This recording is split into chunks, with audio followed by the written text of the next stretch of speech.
आओ परमेश्वर के वचन की ओर चले और बाइबल से मलाकी उसका चौथा अध्याय और हम पढ़ेंगे 4 से लेकर 6 पद तक। और मैं पढ़ता हूँ मलाकी 4 से 6।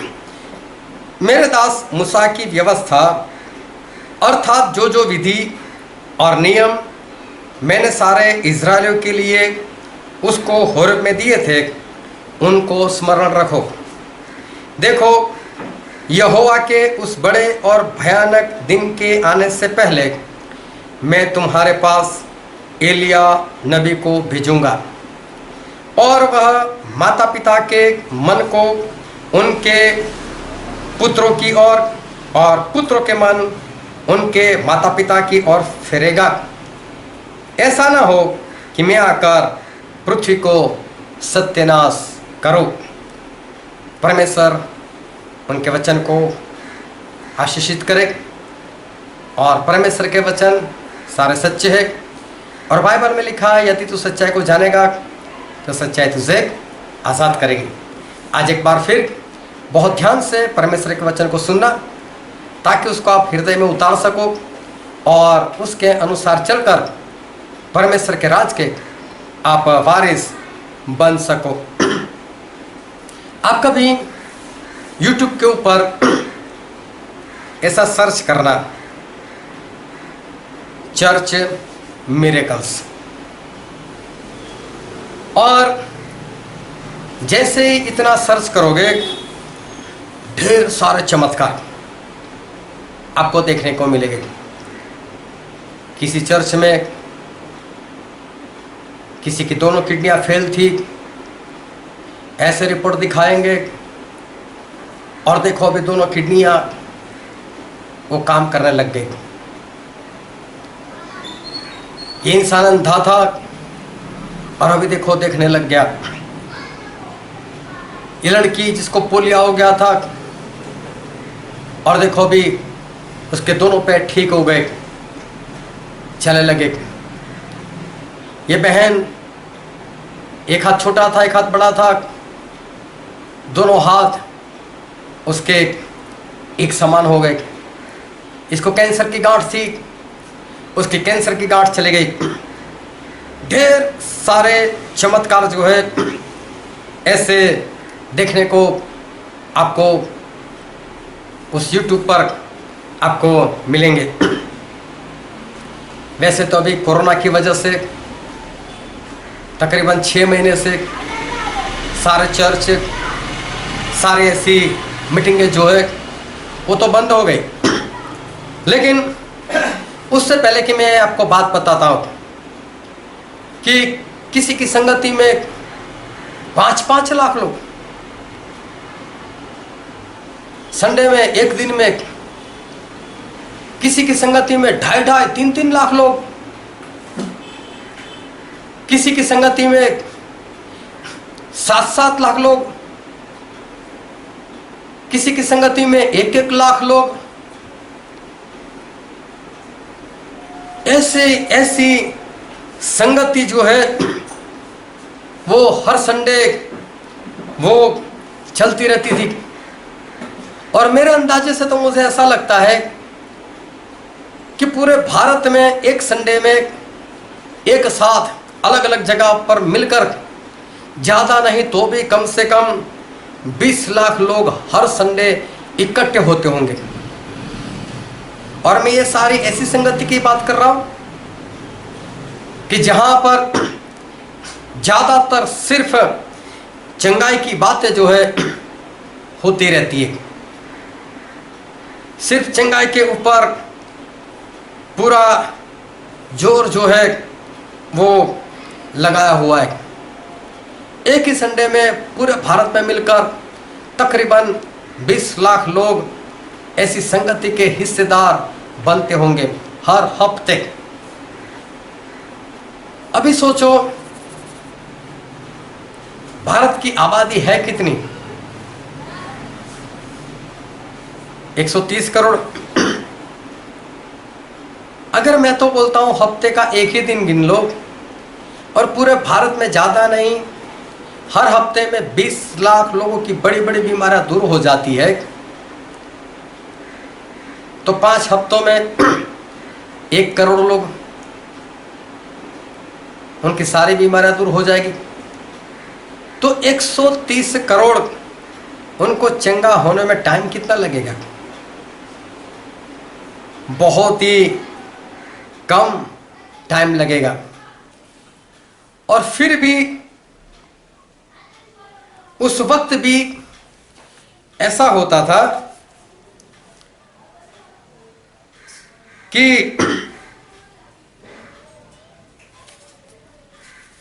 अस्पतालें जो थी वो फिर भी पूर्ण रीति से चलती रहती थी। अस्पतालें नई नई जो है वो बनती रहती थी। तो क्यों ऐसा? इतने लोग जब चंगाई पा रहे थे तो भी अस्पताल जो है वो चलते कैसे थे, नए नए बनते कैसे थे? बहुत ध्यान से समझना कि मैं कोई चंगाई का विरोधी नहीं। मैंने खुद YouTube पर एक वीडियो रखा है जिसमें मैंने चंगाई के लिए एक प्रार्थना ऐसा वीडियो बनाकर रखा है। और जो लोग वो वीडियो देखेंगे उनको चंगाई मिलेगी भी सही। और ये नीचे उसकी लिंक भी मैंने दी है और साथ में डिस्क्रिप्शन में भी उस लिंक को मैं रखूंगा। तो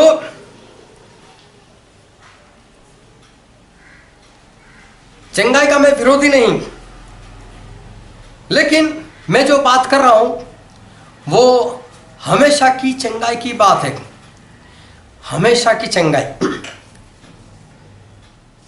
कि हमेशा की चंगाई, टेम्पररी चंगाई नहीं, हमेशा की चंगाई।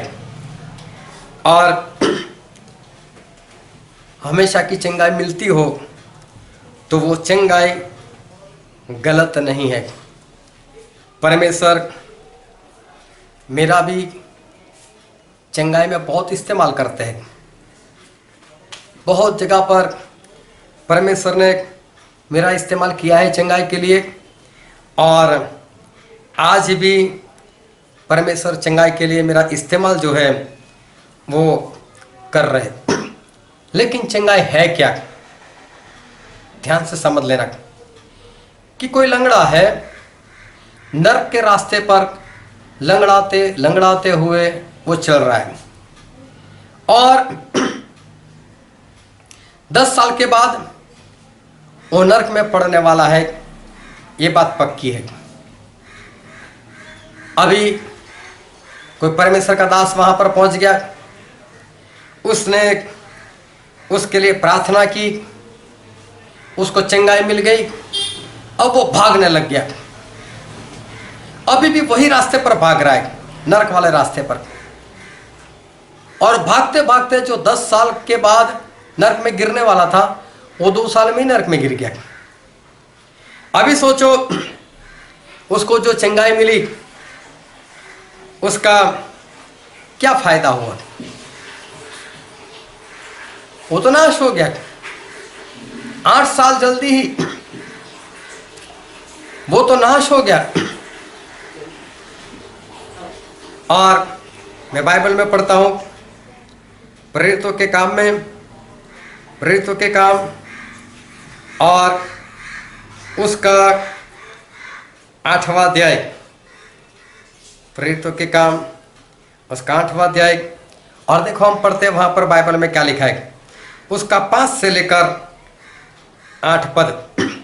और फिलिप्पुस सामरिया नगर में जाकर लोगों में मसीह का प्रचार करने लगा।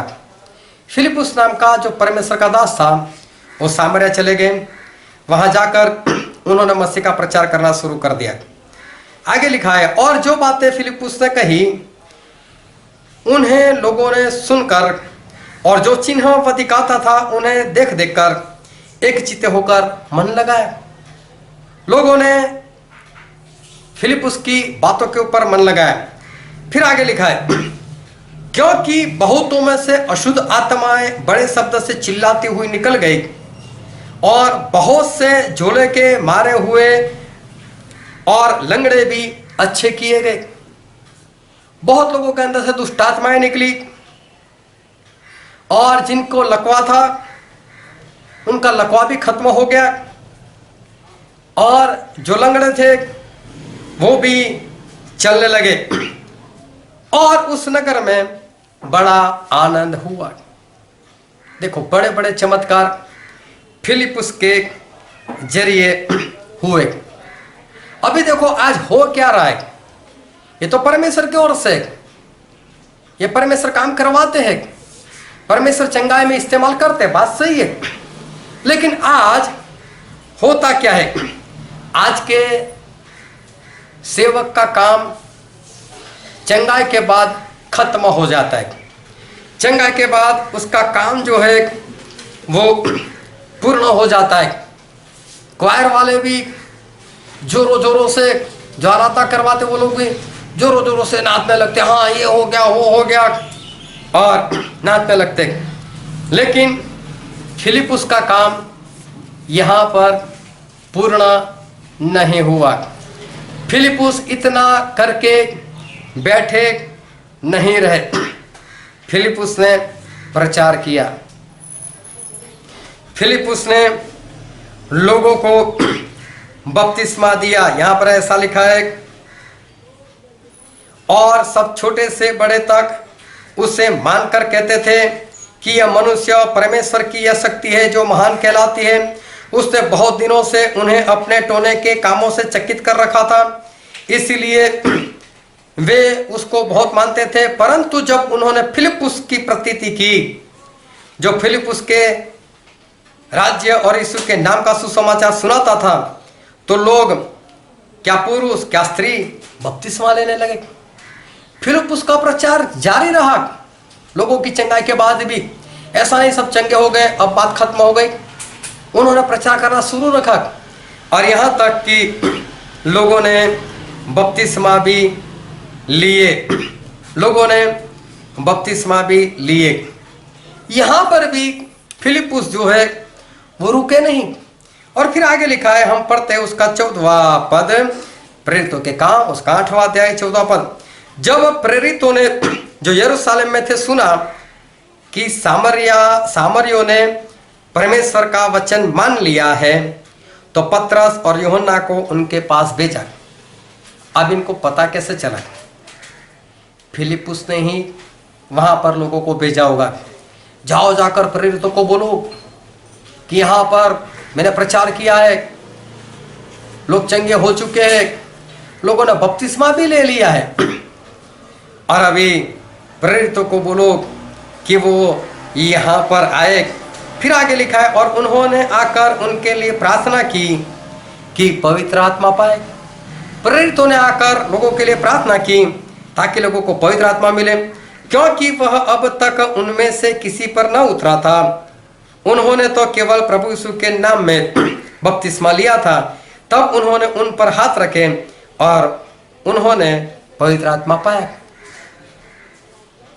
प्रेरित लोग आए, उन्होंने जो फिलिप्पुस ने काम किया था, जिन लोगों ने बपतिस्मा लिया था, उनके सर के ऊपर हाथ रखकर प्रार्थना की और उन सभी को पवित्र आत्मा जो है वो मिले। देखो फिलिप्पुस ने काम कहाँ तक किया, पहले चंगाई दी, फिर प्रचार जारी रखा, लोगों ने मन फिराया, लोगों को बपतिस्मा भी दे दिया। यहाँ पर भी नहीं रुके, बपतिस्मा पर भी नहीं रुके, प्रेरितों को बुलवाया, प्रेरितों ने उनके लिए प्रार्थना की और फिर उनको पवित्र आत्मा भी मिले। जब इतना काम हो गया तब फिर बाइबल में लिखा है, हम पढ़ते उसका 26वां पद। फिर प्रभु के एक स्वर्गदूत ने फिलिप्पुस से कहा, उठकर दक्षिण की ओर उस मार्ग पर जा जो यरूशलेम से अज्जा को जाता है, जो जंगल में है। अभी देखो फिलिप्पुस यहाँ तक कि लोगों को पवित्र आत्मा मिले, वहाँ तक काम पूरा किया और फिर फिलिप्पुस वहाँ से बाहर निकल गए और फिलिप्पुस वहाँ से परमेश्वर का काम आगे बढ़ाने के लिए और जगह पर चले गए। और अभी सामरिया में किसी न किसी पास्टर की नियुक्ति भी प्रेरित लोगों ने कर दी होगी। ये है परमेश्वर का काम, इसे कहते हैं परमेश्वर का काम। जब प्रभु यीशु इस धरती पर थे तब प्रभु यीशु ने चेलों को आज्ञा दी थी। और प्रभु यीशु ने चेलों को क्या आज्ञा दी थी? हम बाइबल में पढ़ते हैं मत्ती उसका 10वां अध्याय और हम पढ़ते हैं उसका 8वां पद। और देखो प्रभु यीशु ने क्या आज्ञा दी थी। बीमारों को चंगा करो, मरे हुओं को जिलाओ, कोढ़ियों को शुद्ध करो, दुष्टात्माओं को निकालो। तुमने सैंत में पाया, मतलब कि मुफ्त में पाया, मुफ्त में दो। देखो प्रभु यीशु ने अपने चेलों से ऐसी आज्ञा दी कि जाओ बीमारों को चंगा करो, मुर्दों को जिंदा करो, कोढ़ियों को शुद्ध करो, दुष्ट आत्मा को निकालो। मुफ्त में पाया, मुफ्त में दो। इस तरह से प्रभु यीशु ने अपने चेले को आज्ञा दी। जब प्रभु यीशु मरकर जिंदा होकर वापस जब स्वर्ग में जा रहे थे तब एक बार फिर प्रभु यीशु ने अपने चेलों को बुलाया। जब वो स्वर्ग में जा रहे थे तब, और एक बार फिर प्रभु यीशु ने उनको आज्ञा दी। और अब दूसरी बार प्रभु यीशु ने क्या आज्ञा दी? हम पढ़ते हैं मत्ती 28 और उसका 19 और 20 पद। वहां पर प्रभु यीशु ने ऐसी आज्ञा दी, इसलिए तुम जाकर सब जातियों के लोगों को चेला बनाओ और उन्हें पिता और पुत्र और पवित्र आत्मा के नाम से बपतिस्मा दो और उन्हें सब बातें जो मैंने तुम्हें आज्ञा दी है मानना सिखाओ। देखो अभी प्रभु यीशु ने एक बार फिर आज्ञा दी, लोगों को मेरा चेला बनाओ, पिता पुत्र पवित्र आत्मा के नाम से उनको बपतिस्मा दो और जो जो आज्ञा मैंने तुम्हें दी है वो सभी उनको मानना सिखाओ। ऐसी प्रभु यीशु ने आज्ञा दी। देखो प्रभु यीशु ने पहला आज्ञा दी जब धरती पर जिंदा थे तो ऐसा नहीं बोला मेरा चेला बनाओ, बपतिस्मा दो। और जब धरती से स्वर्ग में जा रहे थे तो ऐसा नहीं बोला बीमारों को चंगा करो, मुर्दों को जिंदा करो। तब ये बात जो है वो प्रभु यीशु ने नहीं कहा। क्यों प्रभु यीशु ने पहले अलग आज्ञा दी और प्रभु यीशु ने बाद में भी अलग सी आज्ञा दी? उसका कारण क्या था? जब प्रभु यीशु ने पहला आज्ञा दी थी तब नया नियम शुरू नहीं हुआ था। प्रभु यीशु नया नियम शुरू करने के लिए आए थे, लेकिन नया नियम जो है अभी शुरू नहीं हुआ था। नया नियम तो कब शुरू हुआ? प्रभु यीशु की मौत के बाद। और प्रभु यीशु ने ऐसा कहा था, हम पढ़ते हैं मत्ती उसका 26वां अध्याय और उसका 28वां पद। और वहाँ पर ऐसा लिखा है, क्योंकि यह वाचा का मेरा वह लहू है जो बहुतों के पापों की क्षमा के निमित्त बहाया जाता है। तो यहाँ पर प्रभु यीशु ने कहा नए नियम का ये वो लहू है जो बहुतों की पापों की क्षमा के कारण बहाया जाता है। हालेलुया। तो प्रभु यीशु ये कहते हैं कि बहुतों की पापों की क्षमा के निमित्त बहाया जाता है। नया नियम तो प्रभु यीशु के लहू बहाने के बाद से शुरू हुआ। उससे पहले नया नियम जो था वो शुरू नहीं हुआ था। तो जब प्रभु यीशु का नया नियम शुरू नहीं हुआ था, इसलिए प्रभु यीशु ने पहले सिर्फ चंगाई की बातें की थी, छुटकारे की बातें की थी, भूत प्रेत निकालने की बातें की थी, बाकी की बातें नहीं की थी। तो चंगाई है, छुटकारा भी है, नहीं है ऐसा नहीं है। लेकिन परमेश्वर सच में हमसे चाहते क्या है? परमेश्वर ये चाहते हैं कि अब लोग उनके चेले बने। चेले का मतलब क्या होता है? चेले का मतलब होता है पीछे चलने वाला। जो गुरु के पीछे चलता है वो चेला होता है।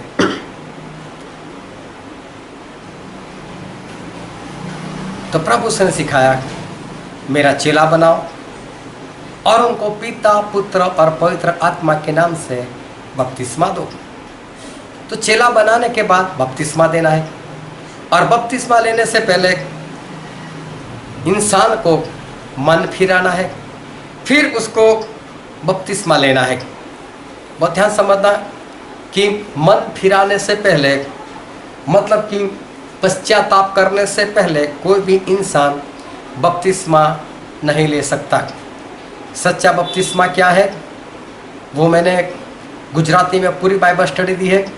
अगर आप गुजराती जानते हो तो मैंने यहाँ नीचे लिंक दी है, और डिस्क्रिप्शन में भी मैंने लिंक दी है, उसमें से आप गुजराती में सच्चा बपतिस्मा क्या है वो आप देख सकते हो।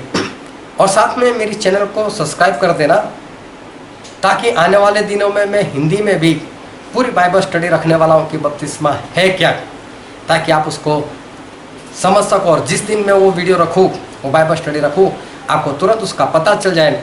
इसलिए चैनल को सब्सक्राइब करना मत भूलना अगर इस चैनल पर आप नए हो तो बपतिस्मा लेने से पहले मन फिराना जरूरी है, और बाद में बपतिस्मा लेना।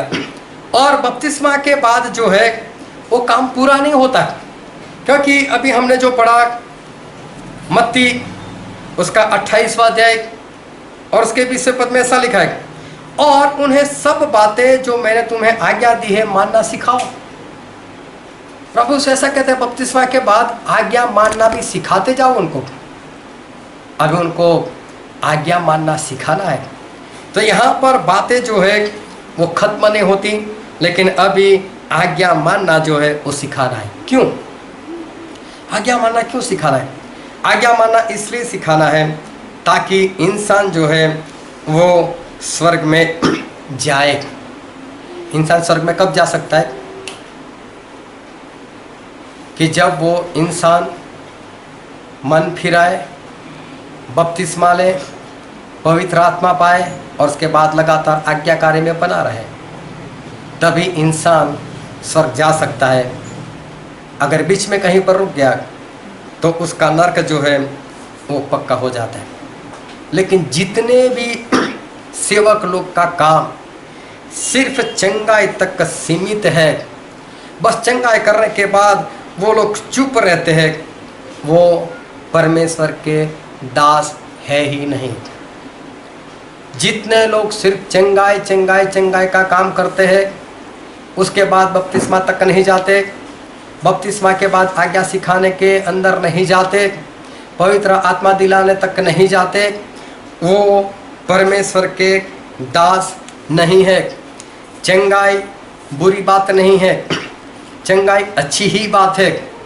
लेकिन चंगाई के बाद अगर चंगाई से इंसान रुक जाता है, चंगाई अगर आखिरी बात बन जाती है, तो चंगाई वो बहुत ही बुरी बात है। क्योंकि चंगाई पाने के बाद भी क्या होगा?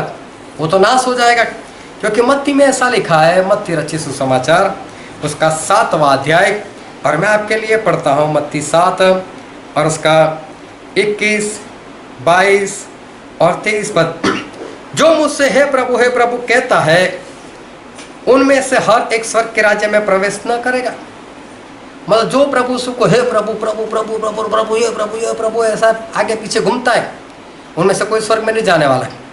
लेकिन परमेश्वर कहते हैं, परंतु वही जो मेरे स्वर्गीय पिता की इच्छा पर चलता है, जो परमेश्वर की इच्छा के अनुसार चलता है, आज्ञाकारी करता है, वो स्वर्ग में जाएगा।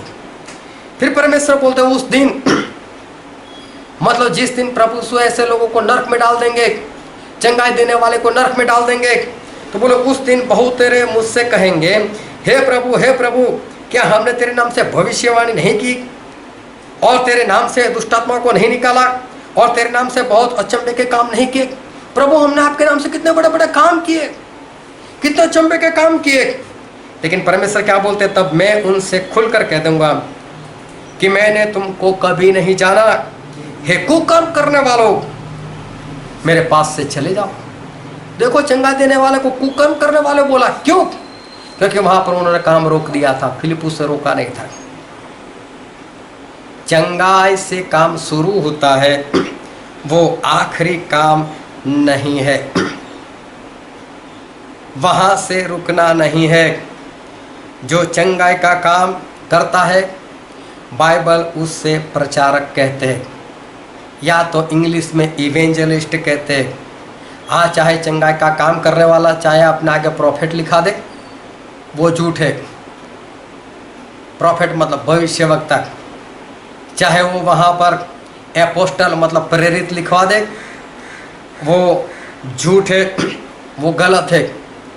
क्योंकि बाइबल में हम पढ़ते हैं प्रेरितों के काम में, प्रेरितों के काम उसका 8वां अध्याय, और हम पढ़ते हैं उसका 18 पद। वहाँ पर बहुत स्पष्ट लिखा है, जब शमौन ने देखा कि प्रेरितों के हाथ रखने से पवित्र आत्मा दिए जाते हैं। प्रेरित वो है जो सर के ऊपर हाथ रखता है और पवित्र आत्मा सामने वाले को मिलता है। ये भविष्यवक्ता के हाथ में नहीं है, ये प्रचारक के हाथ में नहीं है, ये चंगाई देने वाले के हाथ में नहीं है। तभी तो फिलिप्पुस ने मंगवाया प्रेरित लोगों को, आओ यहाँ पर काम करो। इवेंजलिस्ट प्रचारक को ये करना है कि चंगाई देने के बाद उनको प्रचार करे और उनको आगे बढ़ाए, बपतिस्मा तक लेकर जाए, और बपतिस्मा के बाद प्रेरित को बुलाए। ये चंगाई देने वाला जो प्रचारक है उसका काम है कि वो प्रेरित को बुलाए, ताकि प्रेरित लोग ऐसे लोगों के ऊपर हाथ रखें और उनको पवित्र आत्मा मिल जाए। क्योंकि पवित्र आत्मा बहुत ही महत्वपूर्ण बात है। क्या है पवित्र आत्मा? और बाइबल में लिखा है, हम पढ़ते हैं गलातिया उसका 4वां अध्याय और उसका 6 पद, और वहाँ पर ऐसा लिखा है, और तुम जो पुत्र हो इसलिए परमेश्वर ने अपने पुत्र के आत्मा को जो हे अब्बा हे पिता कहकर पुकारता है हमारे हृदय में भेजा है। पुत्र का आत्मा मतलब पवित्र आत्मा। जब पवित्र आत्मा हमारे अंदर आते हैं तब हम हे पिता, हम परमेश्वर को पिता कह सकते हैं, हम परमेश्वर को हे अब्बा ऐसे कहकर हम परमेश्वर को पुकार सकते। पवित्र आत्मा वो है जिससे पिता और पुत्र ये दोनों एक हो जाते हैं। पिता और पुत्र दोनों को एक करवाने वाला कोई आत्मा है तो वो है पवित्र आत्मा। ये सारे सेवक का काम है। सिर्फ चंगाई देने के बाद जो काम रोक लेता है वो परमेश्वर का दास नहीं है। परमेश्वर का दास का काम है कि वो पवित्र आत्मा तक आगे बढ़ाए, उसके बाद उसको आज्ञाकारी में लेकर जाए ताकि वो स्वर्ग में पहुंच जाए। परमेश्वर के सच्चे दास का ये काम है कि वो किसी भी रीति से इंसान को बपतिस्मा तक, बपतिस्मा के आगे पवित्र आत्मा तक, और पवित्र आत्मा के बाद उस व्यक्ति को आज्ञाकारी में वो उसको लेकर जाए। चाहे आप जो भी सेवा करते हो, चाहे परमेश्वर आपका किसी भी रीति में इस्तेमाल करते हो, लेकिन अगर आप प्रेरित नहीं हो तो आपको प्रेरित को बुलाना ही बुलाना है। ये काम जो है वो आपको करना ही करना है, और आपको अपना काम प्रेरित को बुलाकर पूरा करना है। चंगाई पाने वाले कोई चेले नहीं बनते, वो तो वापस चले जाते क्योंकि किसी ने प्रेरित को बुलाया नहीं, उसके लिए प्रार्थना नहीं हुई, पवित्र आत्मा आए नहीं, बेचारा आगे कैसे बढ़ेगा? उसको तो ऐसा चंगाई मिल गई, मेरा काम खत्म हो गया। सामने दास ने भी कुछ नहीं बताया उसको, हाँ भाई जा तेरा काम खत्म हो गया, वो चला गया। अभी वो कौन सा चेला बनने वाला है? वो कौन सा मसीह में बने रहने वाला है? वो कौन सा वचन में रहने वाला है? और इसलिए क्या होता है, उसकी चंगाई वापस चली जाती है। इसलिए इतने सारे परमेश्वर के दास चंगाई को देते हैं, फिर भी अस्पताल इसीलिए कारण से चलती है क्योंकि चंगाई पाने वाले लोग चंगाई खो भी देते हैं, क्योंकि उनको आगे सिखाते ही नहीं है। और ये सारी गलती जो है उसका इल्ज़ाम ऐसे सारे सेवकों के ऊपर है, क्योंकि वो लोग सही रीति से आगे नहीं बढ़ाते। लेकिन अगर सभी लोग उस फिलिप्पुस की तरह काम करे तो बड़ा काम हो सकता है। प्रेरितों को बुलाकर, लोगों को पवित्र आत्मा दिलाकर, वहाँ पर पास्टर की नियुक्ति कर कर वो भी आगे और लोगों को चंगाई देने के लिए चले जाए। ये लोग तो वचन में बने रहेंगे तो दूसरी बार बीमार ही नहीं होंगे। इनको अभी प्रचारक की जरूरत नहीं रही, अब इनको बीमारी से चंगाई पाने की जरूरत नहीं रही, क्योंकि ये अभी तो बीमार होने ही वाले नहीं हैं। और इसलिए जो वचन आज हमने पढ़ा था मलाकी उसका 4 अध्याय, और हमने पढ़ा था 4 से लेकर 6 पद तक, और वहाँ पर परमेश्वर प्रभु से ऐसा कहा, हम पढ़ते उसका 6वां पद कि देखो यहोवा, 5वें पद से मैं पढ़ता हूँ, देखो यहोवा के उस बड़े और भयानक दिन के आने से पहले, परमेश्वर ऐसा बोलते हैं कि प्रभु यीशु हमारा न्याय करने के लिए आएंगे न, उससे पहले वो तुम्हारे पास एलिया नबी को भेज देंगे। परमेश्वर कहते हैं मैं तुम्हारे पास एलिया नबी को भेजूंगा। क्यों? परमेश्वर क्यों चाहते एलिया को भेजने का कारण? और वह माता पिता के मन को उसके पुत्रों की ओर और पुत्रों के मन उनके माता पिता की ओर फेरेगा, ऐसा ना हो कि मैं आकर पृथ्वी को सत्यानाश करूं। परमेश्वर बोलते मैं एलिया को इसलिए भेजूंगा कि वो पुत्रों को, मतलब हमको परमेश्वर की ओर फेरे और परमेश्वर को हमारी ओर फेरे। परमेश्वर को से हमें पवित्र आत्मा मिल जाए, हम दोनों का मिलन हो जाए, समाधान हो जाए, वो हमें आज्ञा दे, हम उनकी आज्ञा माने, हम उनसे मांगे वो हमें दे दे, एक पिता और पुत्र का रिश्ता बन जाए। और जब भी परमेश्वर आए तब हमें दंड ना मिले लेकिन हम बच जाए। तो परमेश्वर भी क्या चाहते हैं? ऐसे दासों को चाहते हैं जो पिता और पुत्र को मिलवाए, और ये काम एलिया का है। और एलिया का मतलब ये नहीं कि जो एलिया ऊपर चले गए सिर्फ उनका काम है, हम सभी को एलिया के आत्मा से काम करना है। वही एलिया के आत्मा से यूहन्ना बपतिस्मा करने वाले भी वही काम करते थे। प्रभु यीशु के चेलों ने भी वही एलिया के आत्मा से काम करवाया, पिता पुत्र से मिलवाया। हमें भी यही काम करना है, और हमें भी पिता को पुत्र से और पुत्र को पिता से हमें मिलवाना है। जो ये काम नहीं पूर्ण करता वो परमेश्वर का दास नहीं। चाहे आपका जितना भी इस्तेमाल होता है, लेकिन आप यहाँ तक नहीं पहुँचते तो आपकी सेवकाई वो व्यर्थ है, आपकी सेवकाई निष्फल है, आपको कोई भी बदला नहीं मिलने वाला। और इसलिए आज ही से एलिया के आत्मा से काम करना शुरू कर दो, पिता को पुत्र की ओर और पुत्र को पिता की ओर फेरना शुरू कर दो, दोनों को मिलवाना शुरू कर दो। परमेश्वर ऐसे दास चाहते हैं, ऐसे लोग चाहते हैं, ऐसे मसीह लोग चाहते हैं। आओ हम हमारी आंखों को बंद करें।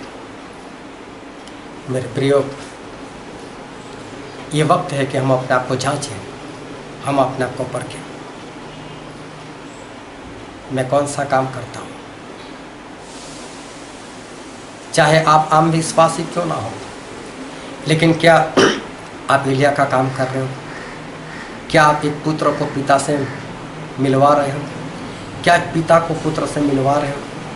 अगर नहीं कर रहे तो आगे जाके आपको बहुत मुश्किल होगी। और इसलिए आज ही से अपने आप को तैयार करो ताकि आप